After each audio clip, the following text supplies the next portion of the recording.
Welcome to this sacred space. My name is Adris Harrell. I'm a white woman with long brown hair, and on behalf of First Unitarian Church of Wilmington, Delaware, I welcome you to our worship service, whether you are attending online or in person. You are welcome because of your unique identity and spiritual beliefs, and no matter whom you love.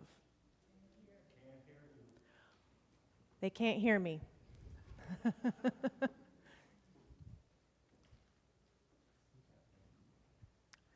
Do it again. Okay.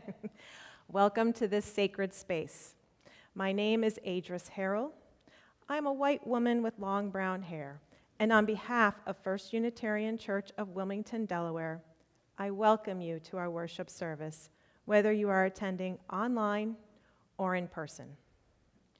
You are welcome because of your unique identity and spiritual beliefs, and no matter whom you love. I will now ask that those of you sitting in front of me turn to the camera to your left and wave to the people who are sitting out in the great beyond of the internet.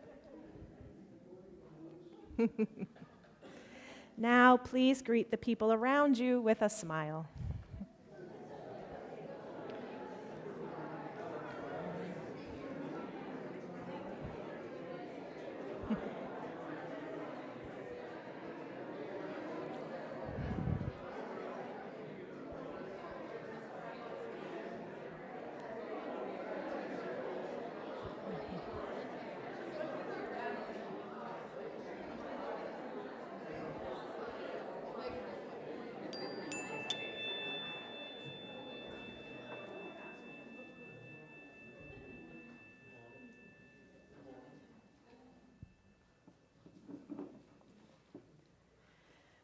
this is a reminder that the conversation with the board will start in the sanctuary at noon today, and snacks will be provided. Our music today is provided by Lynda Henderson on piano, and Kathy Harris will be leading the choir. Today's service will be exploring Henry David Thoreau's spirituality in new ways. And now, let us prepare our hearts and minds for worship.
I hate to interrupt the music with my words.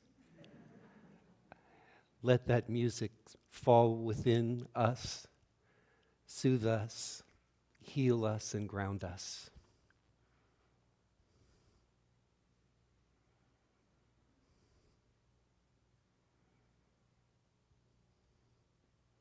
Sometimes I discover that the music doesn't go away just when it stops, that there's still a part of it that lingers within me, and I want to hold on to the remnants, whatever remnants are still there in your presence today.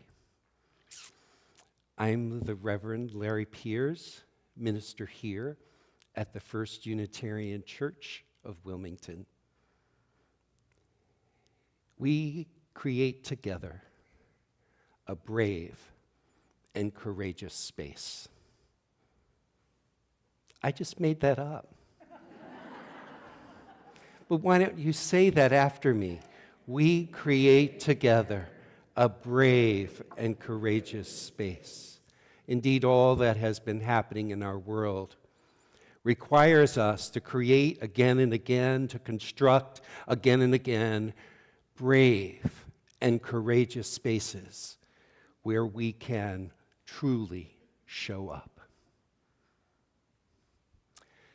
For our call to worship this morning, I've chosen these familiar words by Henry David Thoreau. May they land in a particular way for you today. Notice how they land, and whether there's a phrase or a word within these words that you want to hold on to just a little longer. Thoreau wrote, "I wish to live deliberately, to front only the essential facts of life and see if I could not learn what it had to teach, and not, when I came to die, discovered I had not lived. I did not wish to live what was not life. Living is so dear. Nor did I wish to practice resignation, unless it was quite necessary. I wanted to live deep and suck out all the marrow of life." In that spirit, we gathered this morning for worship.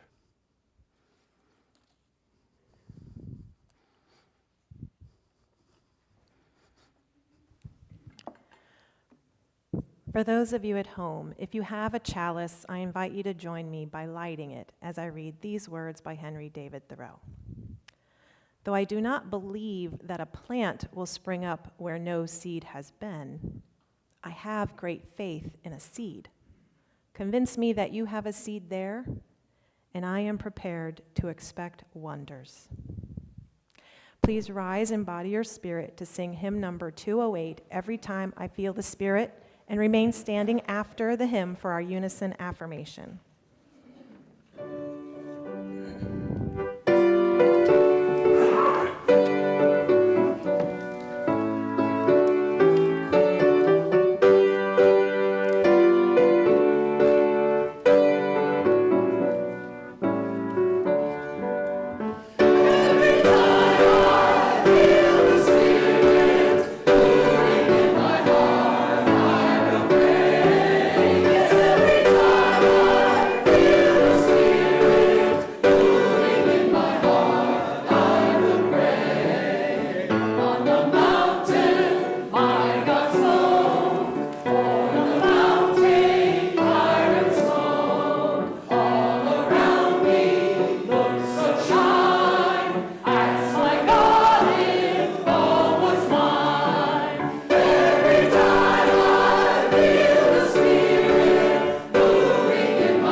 Please join me in affirming our mission.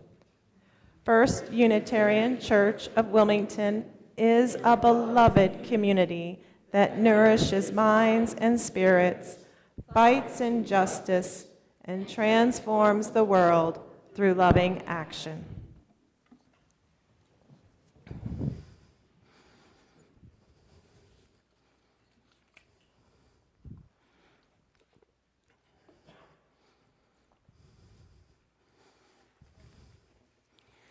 This morning, as we join together in prayer, let's join with eyes wide open to the world around us and be attentive to whatever our inner responses might be. Now, you actually have a response during this prayer. Whenever I say centered in love, compassion, and justice, your response is, we shall not be we shall not be moved. Let me practice that with you. Centered in love, compassion, and justice. We shall not be moved. Great. So with open eyes, looking at our world and seeking our own inner and collective responses, we pray. We are nurtured and inspired by these words by the social prophet, Martin Luther King Jr., who reminds us of this great truth. In a real sense, all life is interrelated, he said.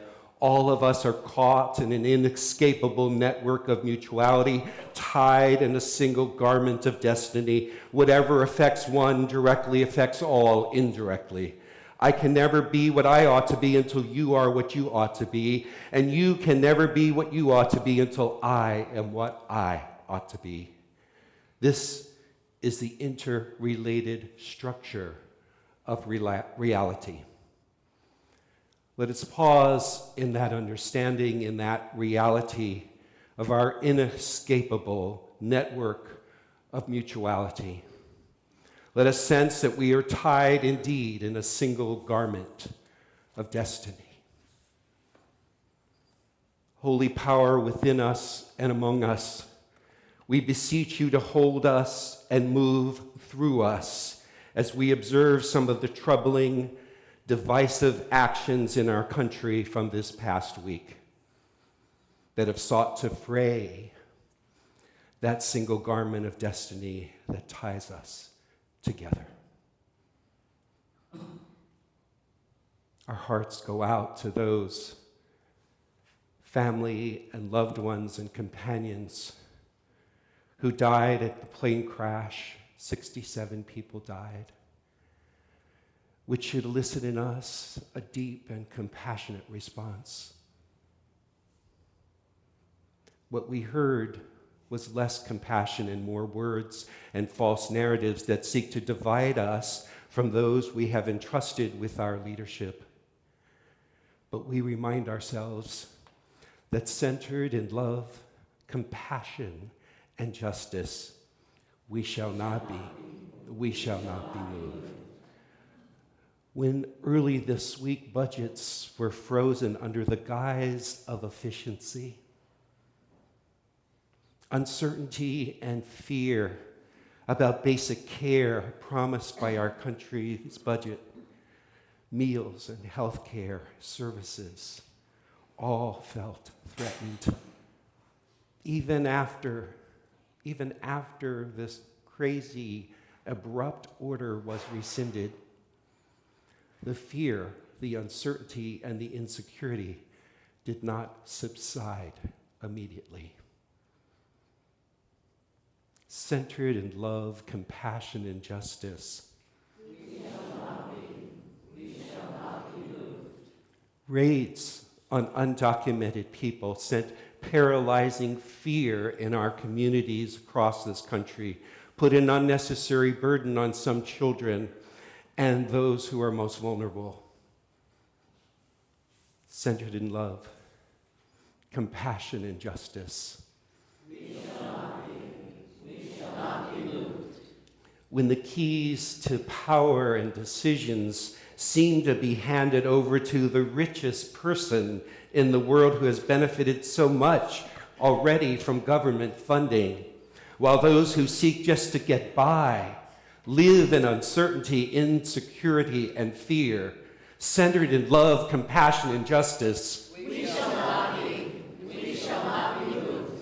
When the measure of leadership in our country is that of loyalty to one person's agenda, it seems, and expertise fades in importance, centered in love, compassion, and justice, we shall not be moved. So let us sense the fact that we are woven together in a single garment, that what impacts another impacts us as well. It is up to us to not be moved or swayed too easily by the torrents within our country that seek to divide us. We shall not be. we shall not be moved. Amen.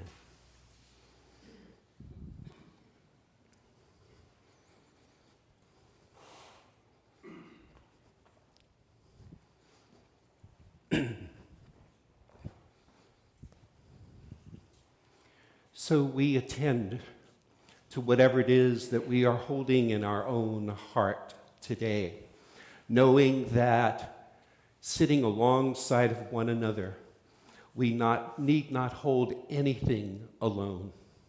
So perhaps there's a particular burden that you're carrying today, something that is weighing your own heart down.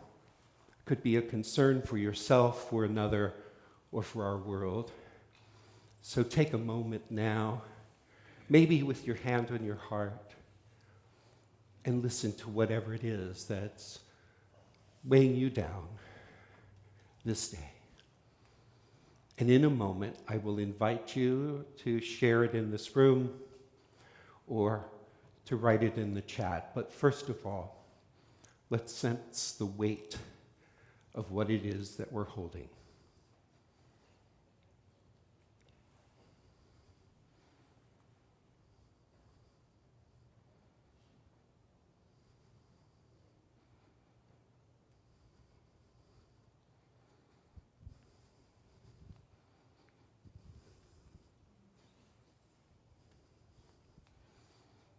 So, beloved community, let's hear the concerns of our heart starting here. Anyone here have something they want to speak aloud in the room?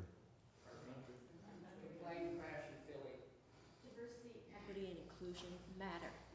The skaters, coaches, and parents who were lost. The anger I can't dispel. Yeah. My friend Diane is just diagnosed with Alzheimer's. My sister Lynda. Here, what burdens are you bringing to our group today? Fear for all trans people. Fear for immigrants. Fear for all immigrants. Selfishness.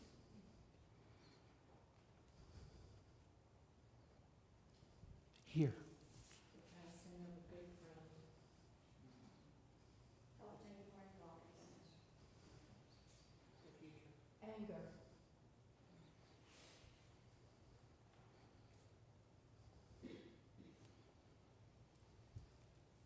here. Mental health of our teenagers. Safety of asylum seeker and non-asylum seekers. The homeless.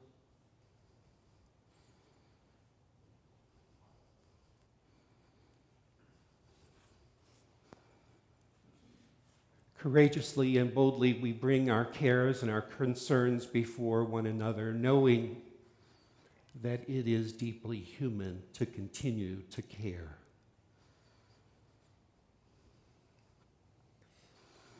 We always provide just a little space for whatever joy wants to express itself in our midst. And so perhaps there is a joy, a sliver of joy that you can turn to or point to in your own heart, that you can hold up before us so that we might share your joy this morning. Anyone have a joy here? This congregation, yeah. A joy. This sanctuary. This sanctuary. Our choir. Choir.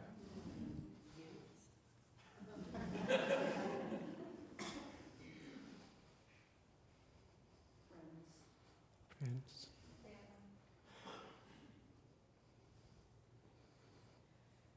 Belly dancing. Sharing an interest with your 20-something offspring. Nice. The smell of popcorn.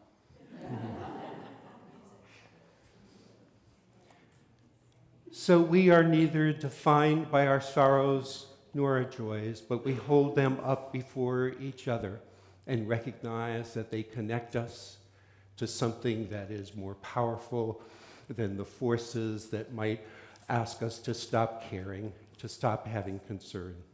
So may we embody that power of love, that power of compassion, and that power of justice in this space and in all the places that we show up in the coming week. So may it be, and the people said, Amen. Now to our musical meditation.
There was a time, I recall, in some recent decades within Unitarian Universalist congregations, when there was a lot of suspicion and reactivity to any kind of religious language or even vaguely religious language.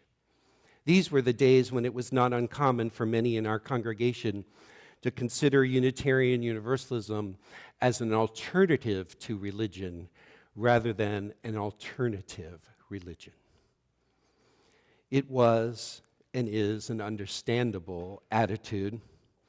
Many in our midst who had escaped the religion of their upbringing were particularly sensitive, in a rational sort of way, of course, to anything that would be reminiscent of what they had left behind. In today's parlance, we would say that religious words or religious sounding terminology was triggering.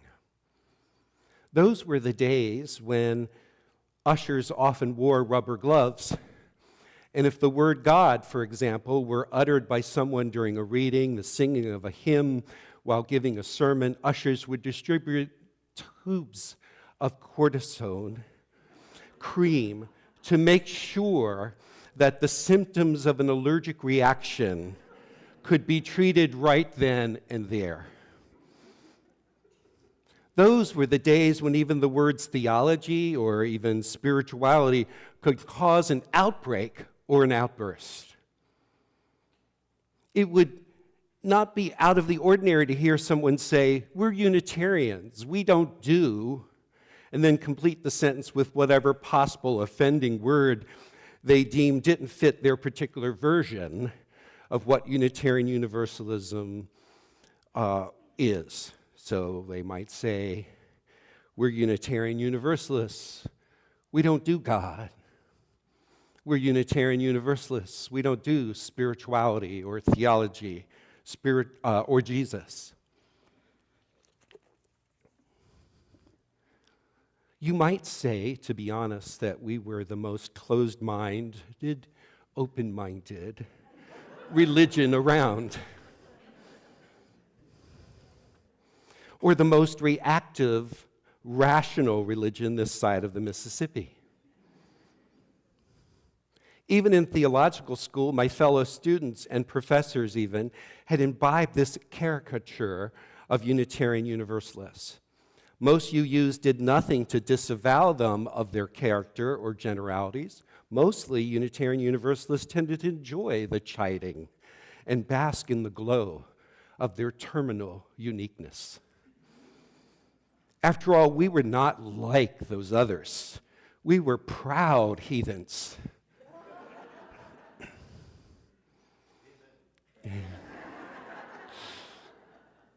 We are still proud heathens.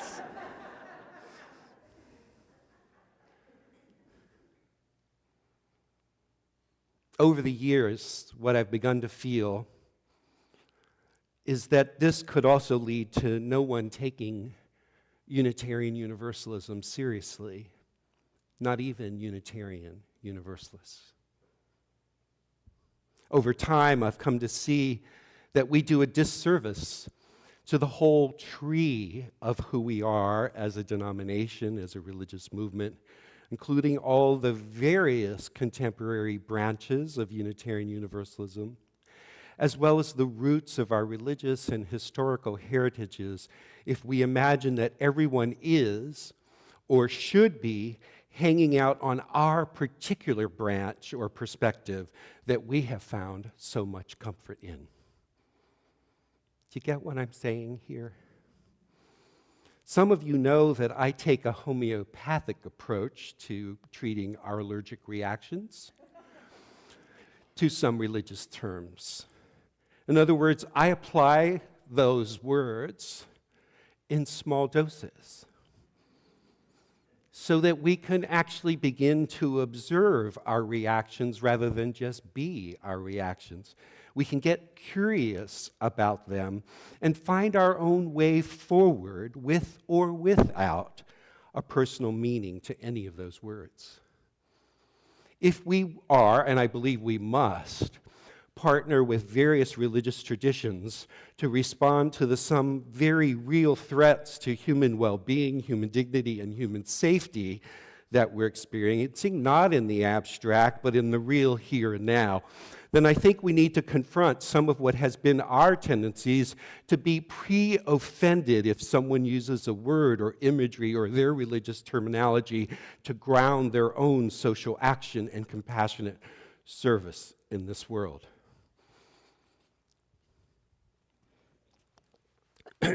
If someone says, for example, that they are living out the gospel of Jesus by showing up at a particular social justice action, we should be able to receive that with gracious and generous understanding, even if their motivation might be different than the one that might be motivating us to be there. Do you hear what I'm saying? Today, I believe that we are generous and genuine in our welcome to one another. As Adris was offering her welcoming words, not just once, but twice today, you are welcome, she said, because of your unique identity and spiritual beliefs, and no matter whom you love.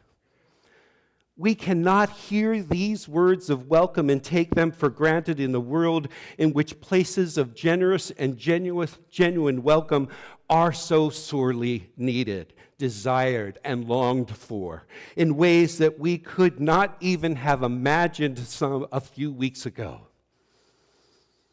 You are welcome because of your unique identity and spiritual beliefs, and no matter whom you love. There was a distinct note in your welcoming words, Adris. I don't know how intentional that was, but they landed for me in a particular way. It was not you are welcome in spite of your spiritual beliefs. No, there was a generosity in the words that you offered. You are welcome because of your unique identity and spiritual beliefs.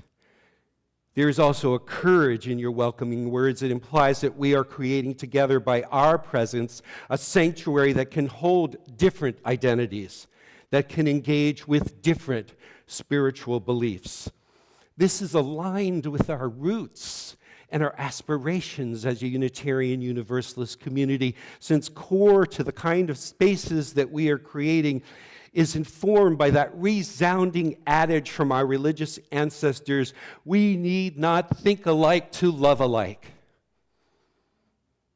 Sure, the majority within our congregation may consider themselves humanists, yet even within that group there is more variety than we might know on the surface of our conversations. Even those of us whose personal faith is also informed by one of our sources of our living tradition, the earth-centered tradition, Buddhism, Christian, Jewish traditions, we often speak with a humanist accent, focusing on what we can do to develop our own potential and the potential of all of those within the social systems that too often are oppressed and suppressed, who too often find that their humanity and their worthiness and their spirit are oppressed and suppressed. Fortunately, in the roles that I have been able, that I have had, I've been able to hear the personal stories of others, to learn of their doubts and their faith, learn about their yearnings and their most significant spiritual experience.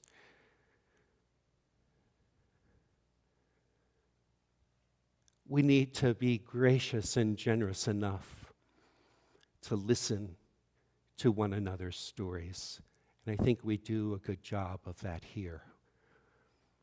None of these can necessarily fit the stereotype or the generalities we sometimes offer about ourselves as Unitarian Universalists because they seem so personal or so intimate. But granted, we may not fit conventional categories. Our approach to spirituality may seem elusive and evasive to others, but it doesn't mean that we've cut off our connection to the ineffable or the transcendent within our ordinary experiences. Sorry, I'm getting over a cold, so I'm going to have a little tea here. I understand that some social media platforms offer the option for relationship status as complicated.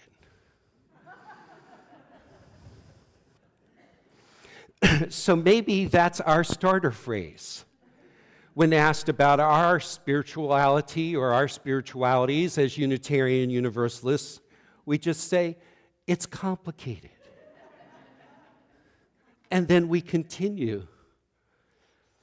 And we go from there, rather than hide out with some familiar trope that doesn't invite in the meaningful conversations that can and do happen between us. I've heard these conversations, but it does not mean that we practice, but it does mean that we practice lingering within these conversations more, that we won't, just don't accept at face value what might underlie even someone's adamant disavowal of anything that sounds spiritual. In the past, during our hyper-allergic period, I wondered whether Unitarian Universalists repressed the sublime and thus cut themselves off from the intricate and vast fullness of our humanity and the wonder and awe of our universe that is so tangible, so ready to be received if we but have the windows of perception to receive them. While reading the recent book by Richard Higgins on Henry David Thoreau's spiritual life, I had some insights about our own complicated spiritual life, because Thoreau's spiritual life was complicated as well, since it did not fall into the categories of his time, or it wasn't clean enough for the categories for clear enough categories for other scholars who've recognized it in the past for what it really was. As Richard Higgins states in his book, Thoreau's God, Henry David Thoreau's religion is first and foremost a riddle. He railed mercilessly at organized religion. By this, Higgins means especially the Calvinism of his upbringing, not just because he found their theology limiting, but also Thoreau felt that many of the congregations, even in his home state of Massachusetts, were too complicit with the slave economy of his time and the industry of war, and too complicit with suppressing the rights of women, suppressing the rights of those who were less fortunate to receive education. Higgins elaborates on Thoreau's complicated spiritual life by stating that together with his defiant religious pluralism, now some of you may know this, Thoreau drew from both Western and Eastern scriptures, nature mysticism and reluctance to utter his innermost religious feelings have contributed to a consensus that he was spiritual in some vague, eclectic way, grounded entirely in the natural world and unmoored from common understandings of religion. I believe that many contemporary Unitarian Universalists would find some resonances with Thoreau's complicated spirituality in ways that allow us to own our own, even though it does not fit as neatly into conventional categories. I don't think I'm just speaking for myself when I find so many resonances with Thoreau's sentiments. Although if you look at my copy of the book, Thoreau's God, I've underlined so many lines in the book that at one point I wondered why I was underlining at all. Have you ever done that? So let me share a few of the passages and let you decide for yourself what resonates for you. Higgins writes, "What makes Thoreau's religious, even more in my view, are certain attitudes or habits of mind and heart he possessed. Those of reverence, devotion, aspiration to a higher life, disciplined attention, awe, gratitude, and subordination to something larger than himself. In essence, Thoreau's whole life was a prayer." So can you imagine those qualities and living and embodying those qualities in one's everyday interactions and engagement with nature and others? And therefore, Higgins declares that's his spirituality, a kind of a spirituality on wheels that was not constrained to just one place, but was cultivated in him through each of these interactions and encounters he had with the world. Thoreau's whole life was a prayer. In Thoreau's own words, he wrote, "I would fain improve every opportunity to wonder and worship as a sunflower welcomes the light. The more thrilling, wonderful, divine objects I behold in the day, the more expanded and immortal I become."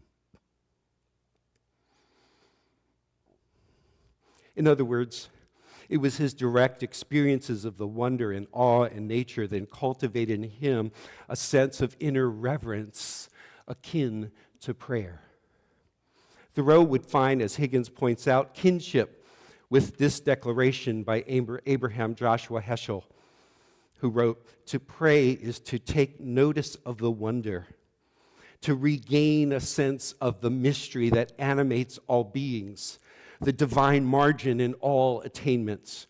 Prayer is our humble answer to the inconceivable surprise of living."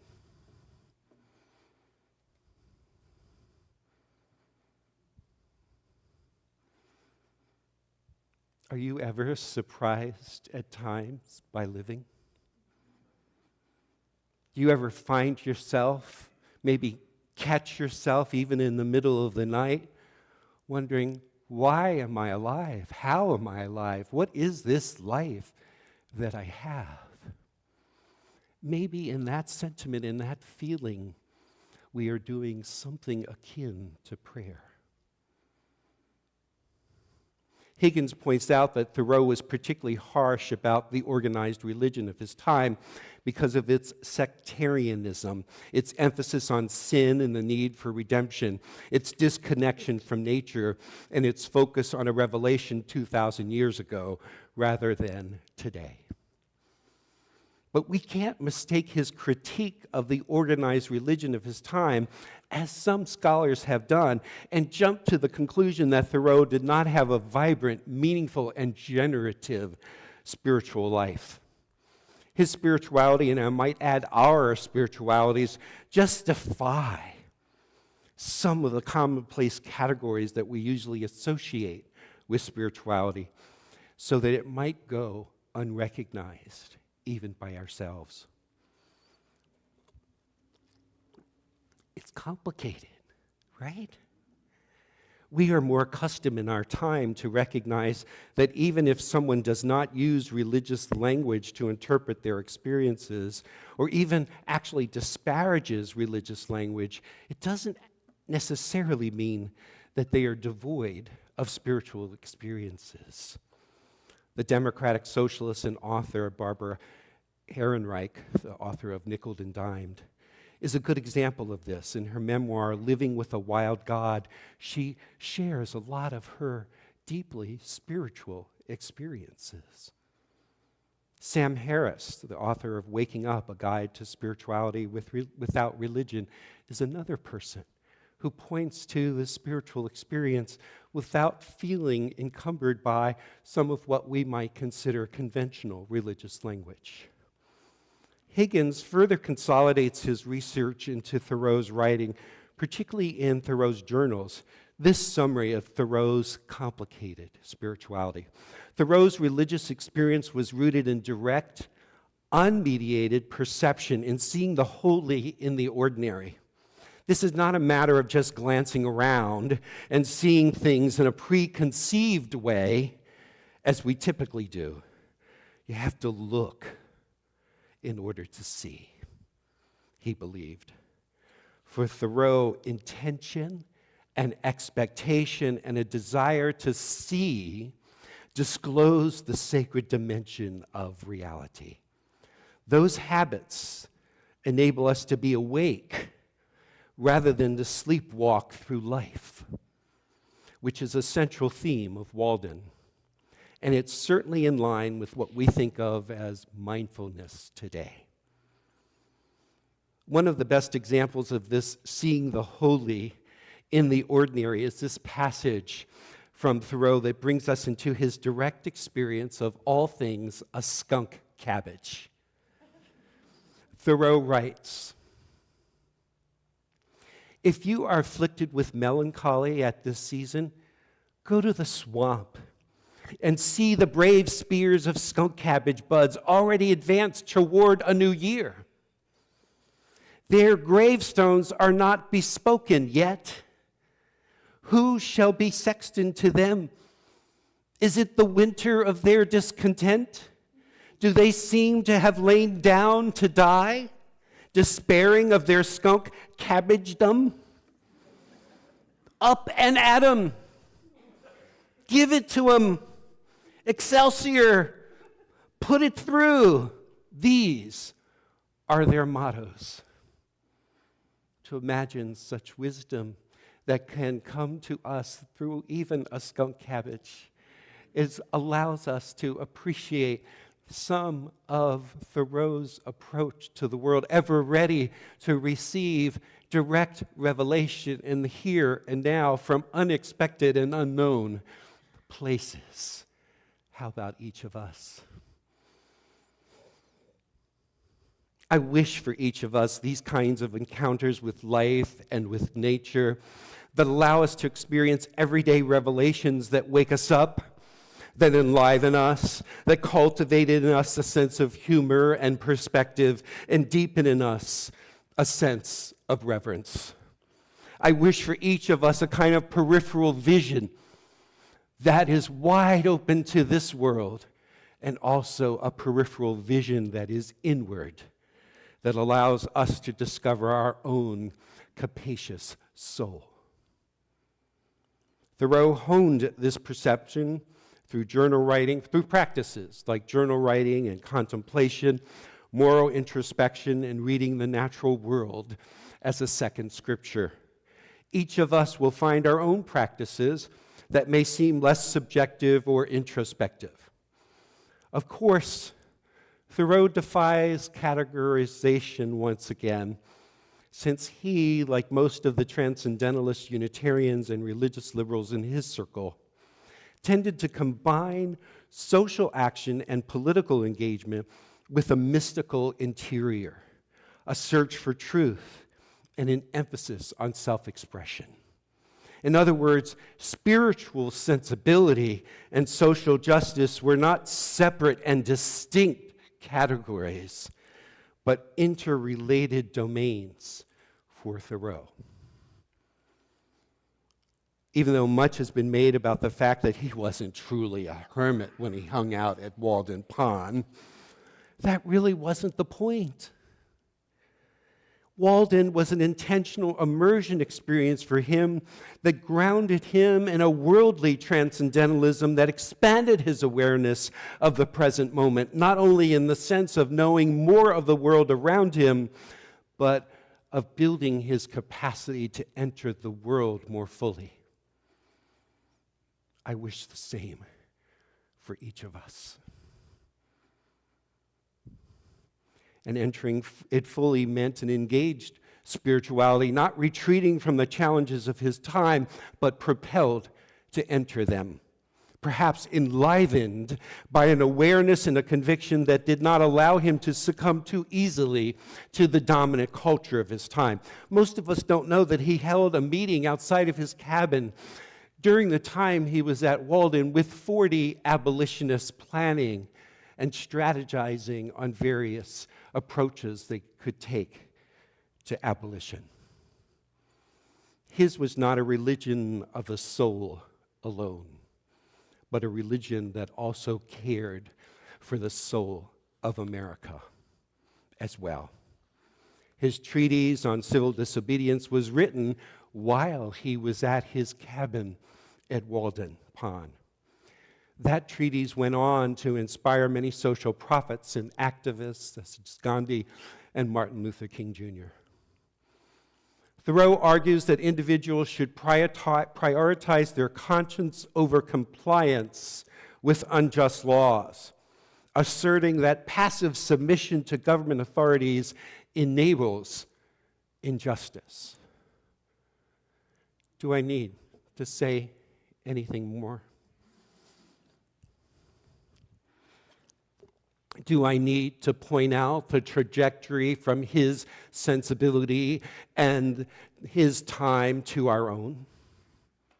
Do I? He couldn't obey in advance without being untrue to his deepest convictions about life, dignity, and reverence. I find wisdom in Thoreau, and perhaps you find some resonances as well. I love his encounter with that skunk cabbage, and I think there might be wisdom for us personally and collectively right now from just that single verse. When Thoreau asks, is it the winter of their discontent? Do they seem to have lain down to die, despairing of their skunk cabbagedom? Up and at 'em, give it to 'em. Could he also be speaking to us? Is it the winter of our discontent?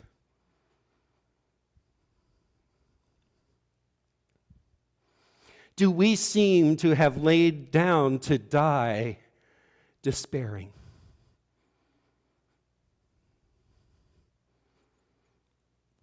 And the skunk cabbage says to us, up and at 'em. Give it to 'em. I think there's wisdom in that for us. So may it be. Amen.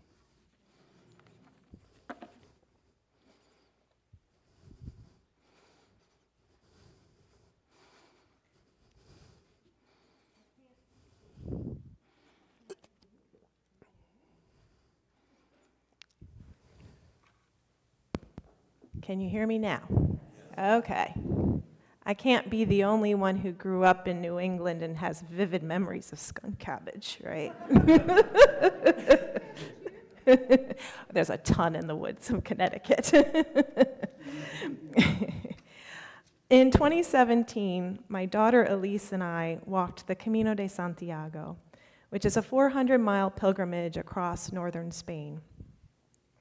Every day, we got up early in the morning and walked for an average of 16 miles before stopping at an albergue, which is a hostel for pilgrims, usually in a small town. We would spend the afternoon resting, washing our clothes from the day, exploring the town, or just sitting and chatting with the locals or other pilgrims.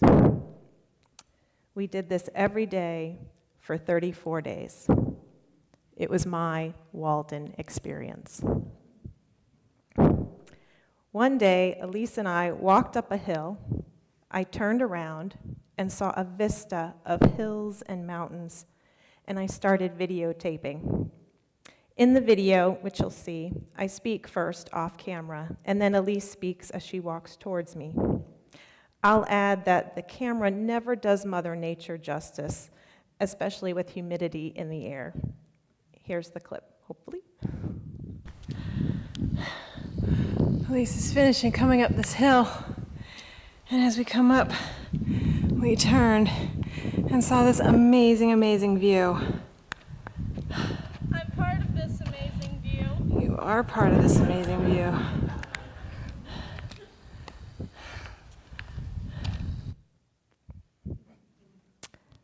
Elise said what I had begun to feel on the Camino. We were part of the view. When people looked up at a hill or a mountain, they would see the bobbing backpacks of the pilgrims. But I realized that we really were part of Earth, just like the mountains and bugs and birds. Before, Earth to me was something to appreciate, enjoy, or consume from it. But walking in nature day after day, moving slowly through it, instead of whizzing by it in a car, it helped me to recognize that I was also part of Mother Nature, and it was a part of me. We are directly connected. And for me, the interconnected web had gotten tighter and smaller.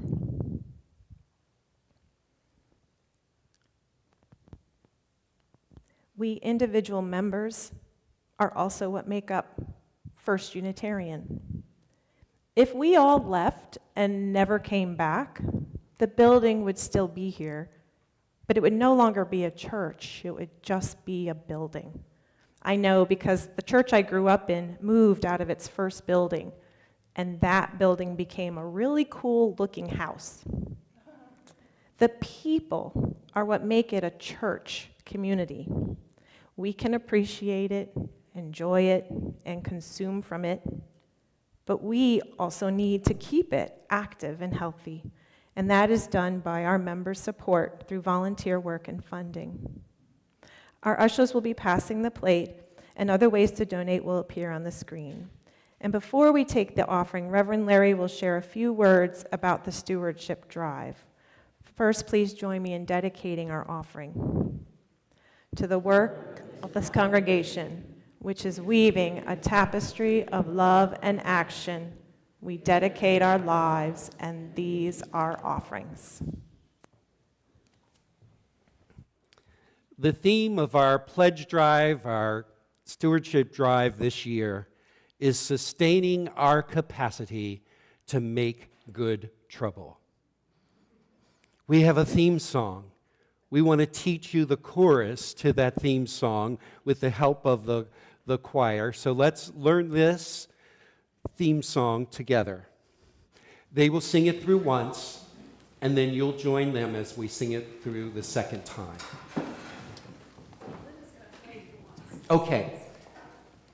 And does everyone have a stewardship brochure? You should have gotten it as you come in. There's more on the back by the name tags, so those can find their way to you one way or another.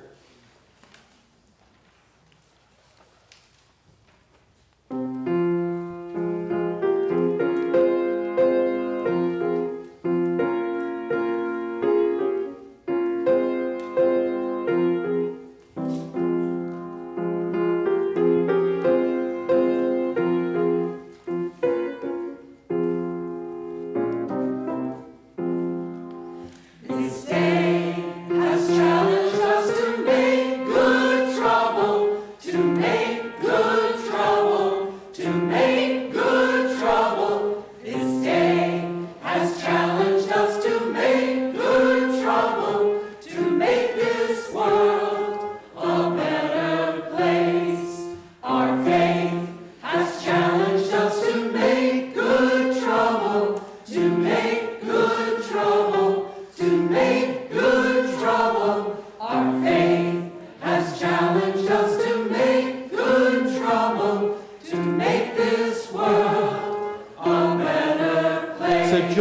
as you feel ready. Has challenged us to make good trouble, to make good trouble, to make good trouble. This day has challenged us to make good trouble, to make this world a better place. Our faith has challenged us to make good trouble, to make good trouble, to make good trouble. Our faith has challenged us to make good trouble, to make this world a better place. Thank you. We'll be singing it over the next 3 weeks, or even longer, with one another. This year, we're taking a different approach. We're not handing out the pledge cards on the first Sunday of our month of our stewardship drive. Instead, we're asking each of us to take time to educate and to find our own motivation to give to this congregation during this time in which we are called to make good trouble. Some of us don't know what the financial situation of our congregation is now or is projected to be in the next few years. It's responsible for us each to educate ourselves. So a group of us have put together this brochure, and it outlines what our need is. I just want to highlight just a few things from the brochure, and that is we need to be able to build on our accomplishments over the last 4 years. We also need to prepare ourselves to call a new minister. We need to be proactive in addressing our future financial needs when we anticipate there will be a gap between our expected resources and the expenses that will be required. So we want to act now. And we want to bring in a new generation of leaders and hone a future that carries forth the best of who we've been, as we also expand our giving and our involvement in the work of this congregation. Fortunately, we have other forms of support through rentals and through some of our earnings from our endowment funds. But our financial giving from our members is critically important for us to be able to sustain what we're doing now and to be able to build on it. Currently, about half, other members have provided about $480,000, with about half of that coming from just 10% of our members. You can find the details here. So we need to distribute the giving among more of our members. Obviously, there are those who can't give or can't give more. That's understandable. But there are some of us who can begin to think about over the next few weeks what it is that you can do to help distribute the giving across more of our congregation than we currently do. Does that make sense to you? Just say yes to reassure me. So a lot of thought, a lot of planning went into providing you the information before you make your pledge this year. We are going to collect the pledges at a celebration Sunday on Sunday, February 16th. The pledge cards will be available. We'll gather the pledge cards here in the sanctuary or in the parish hall, and we will have an opportunity to celebrate this next emerging chapter of our congregation by recognizing that we each participate in making what's possible sustainable for us in the future. So now we will collect our offering for this morning's.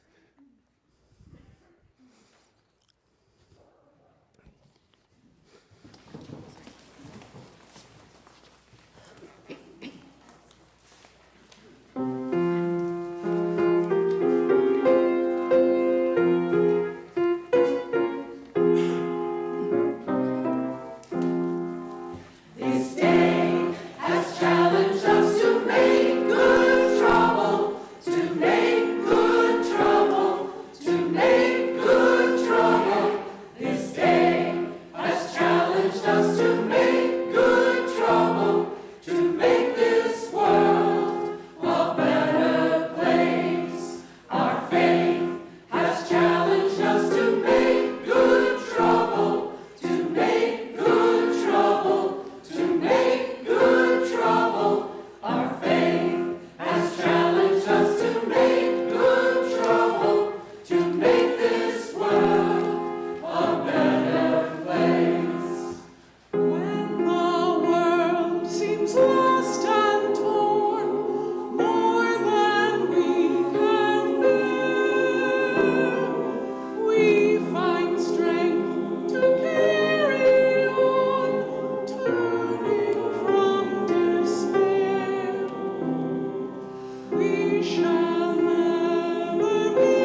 Thank you, choir.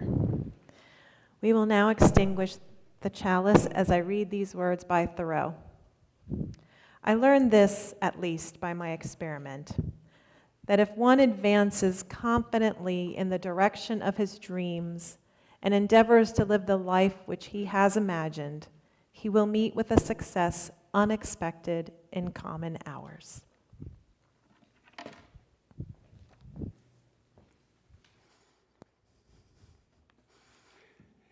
So, reminder, there's a gathering here in the sanctuary at noon with the board, a conversation with the board. Please help yourself to some snacks and join us for that conversation, which would be an hour or so, an hour and 13 minutes at the most. So our closing words, our benediction, are from the former civil rights leader and congressperson John Lewis. Do not get lost in a sea of despair. Be hopeful. Be optimistic. Our struggle is not the struggle of a day, a week, a month, or a year. It is the struggle of a lifetime. Never, ever be afraid to make some noise and get in good trouble. Necessary trouble. So may it be. Amen.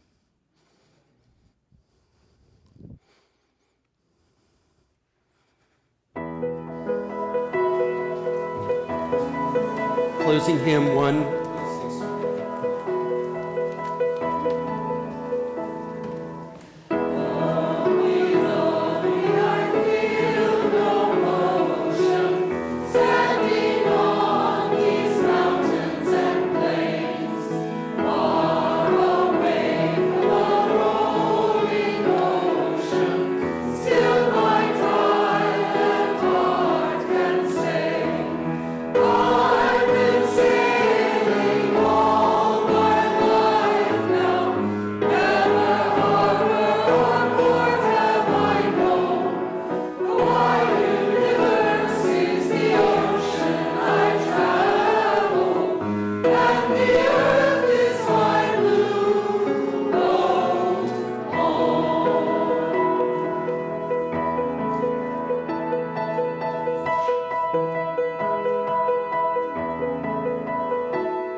Bye.